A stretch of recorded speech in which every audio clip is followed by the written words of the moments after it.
Hello everyone, welcome back to Sneha kitchen. कैसे हैं आप लोग? उम्मीद करती हूँ सब लोग बहुत अच्छे होंगे, स्वस्थ होंगे, मस्त होंगे। तो आज मैं जो रेसिपी आपके साथ शेयर कर रही हूँ वो बहुत ही ज़्यादा टेस्टी भी है और साथ ही साथ बहुत ही ज़्यादा हेल्दी भी है। तो ये रागी का आटा है। आज हम रागी का हलवा बनाएंगे। तो एक कटोरी मैंने रागी का आटा ले लिया है और सेम कटोरी में मैंने चीनी ली है। तो जितना मैंने रागी का आटा लिया है उतना ही मैंने चीनी ली है। अगर आप मीठा कम पसंद करते हैं तो चीनी थोड़ी सी आप कम कर लें। अब एक कढ़ाई लेंगे और उस कढ़ाई में मैंने 2 बड़े चम्मच डाल दिया है घी का। तो जैसे ही घी मेल्ट होगा हम डाल लेंगे रागी का आटा। रागी बहुत ही ज़्यादा हेल्दी होती है हमारे लिए, तो किसी ना किसी रूप में हमें रागी का सेवन ज़रूर करना चाहिए। तो बस डाल दिया है आटा और फ्लेम बिल्कुल लो कर देंगे। लो फ्लेम पे हम 5 मिनट तक रागी के आटे को पकाएंगे घी में। रागी में भरपूर मात्रा में फाइबर होता है जिससे कि हमें एनर्जी मिलती है।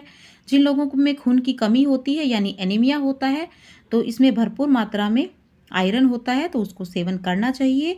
कैल्शियम होता है, भरपूर मात्रा में कार्बोहाइड्रेट होता है और जो लोग वज़न घटाना चाहते हैं तो उनके लिए भी रागी बहुत ही ज़्यादा फ़ायदेमंद है। तो देखिए रागी का आटा हमारा अच्छे से भुन चुका है, घी छोड़ दिया है। अब इसमें हमने चीनी ऐड कर दी। चीनी को अच्छे से मिक्स करेंगे और चीनी को मिक्स करने के बाद इसमें गर्म पानी डालेंगे और लगातार इसको चलाते रहेंगे। पानी डालते टाइम हमें लगातार चलाना है वरना इसमें गुठलियाँ हो जाएंगी, तो लगातार इसको चलाते रहेंगे। अब हमें इसको तब तक चलाना है जब तक कि ये कढ़ाई ना छोड़ने लगे। ये देखिए कढ़ाई छोड़ने लगा है यानी कि हमारा जो रागी का हलवा है वो बन के तैयार हो गया है।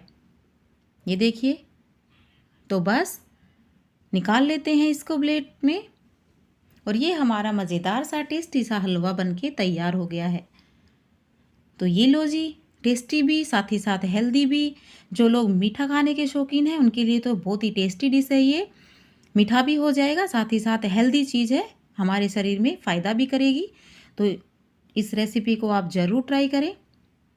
वीडियो को लाइक शेयर करें, चैनल को सब्सक्राइब करें। जल्दी मिलेंगे ऐसी ही मज़ेदार और नई रेसिपी के साथ। तब तक के लिए bye bye and take care.